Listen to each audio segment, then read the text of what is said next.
Assalamualaikum warahmatullahi wabarakatuh. Perkenalkan, nama saya Nur Fadila M dengan NIS 040202000242. Di sini saya untuk melakukan tindak lanjut mahasiswa atas tugas yang diberikan mengenai materi penafsiran hukum.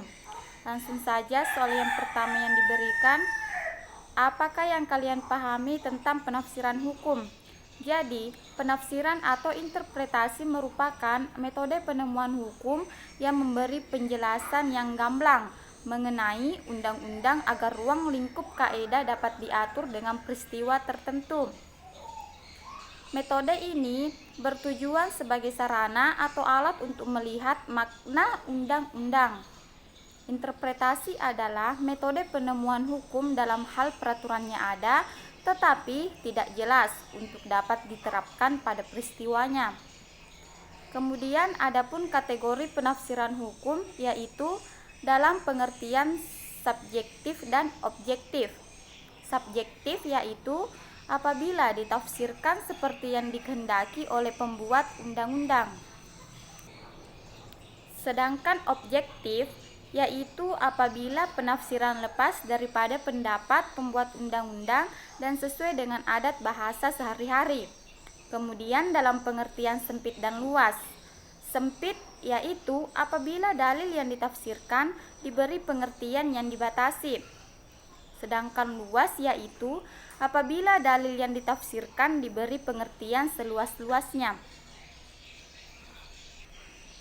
Kemudian adapun ragam penafsiran hukum, yaitu penafsiran secara tata bahasa atau gramatikal, merupakan suatu cara penafsiran undang-undang menurut arti kata perkataan atau istilah yang terdapat dalam ditolak pada arti perkataan-perkataan dalam hubungannya satu sama lain dalam kalimat yang dipakai dalam undang-undang.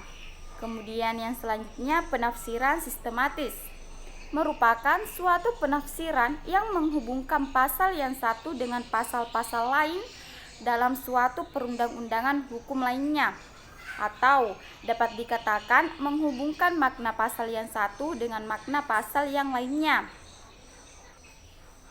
Kemudian yang selanjutnya penafsiran historis, merupakan penafsiran undang-undang dengan cara melihat sejarah terjadinya suatu undang-undang dibuat sehingga dapat memahami makna dan tujuan undang-undang tersebut diciptakan dengan melihat riwayat peraturan perundang-undangan.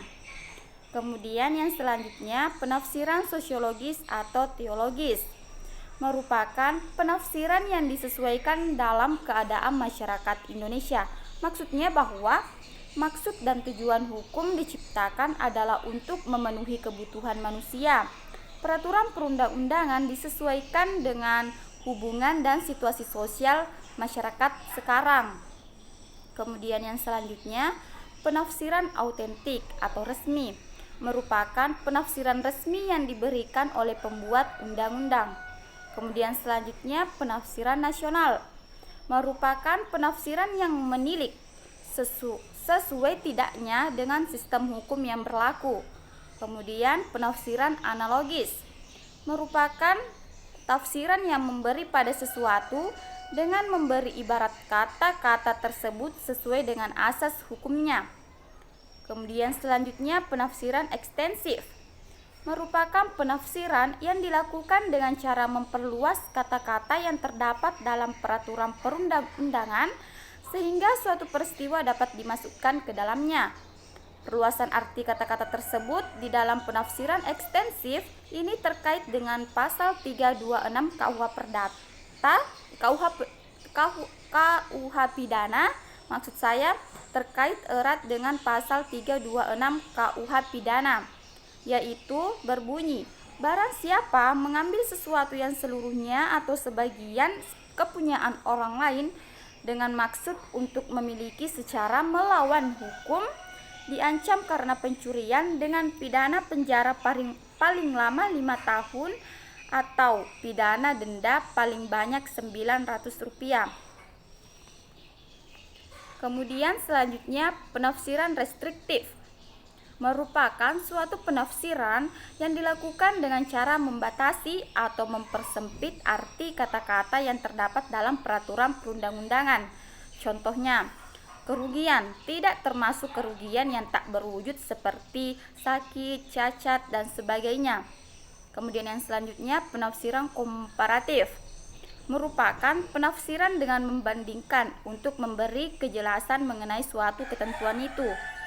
Kemudian yang terakhir, penafsiran antisipasi atau futuristik bertujuan untuk mencari pemecahannya dalam peraturan perundang-undangan yang belum mempunyai kekuatan berlaku, yaitu dalam rancangan perundang-undangan. Kemudian soal yang kedua, pada menit keberapa terdapat penjelasan tentang penafsiran analogis, ekstensif, dan penafsiran restriktif. Jadi, ragam penafsiran hukum analogis, ekstensif, dan restriktif dibahas pada menit ke-11:58 sampai kepada menit ke-15:44. Kemudian selanjutnya nomor 3, bagaimana yang dimaksud dengan sifat penafsiran berdasarkan sumber otentik, doktrinair, dan hakim. Jadi, sifat penafsiran berdasarkan sumber otentik merupakan penafsiran yang seperti diberi penjelasan oleh pembuat undang-undang seperti yang dilampirkan pada undang-undang sebagai penjelas penafsiran pengikat umum. Kemudian sifat penafsiran berdasarkan sumber doktrinair merupakan penafsiran yang didapat dalam buku-buku dan hasil-hasil karya para ahli. Hakim tidak terikat karena penafsiran ini hanya memiliki nilai teoritis.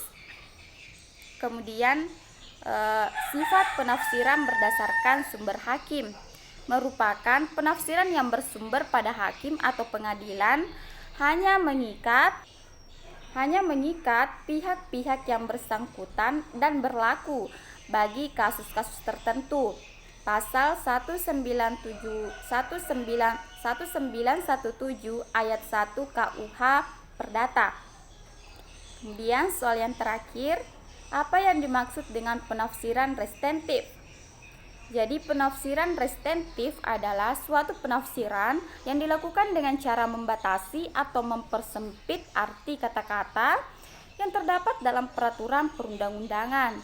Misalnya, kerugian hanya terbatas pada kerugian material saja, sedangkan kerugian imaterialnya termasuk di dalamnya. Jadi sekian dari penjelasan saya.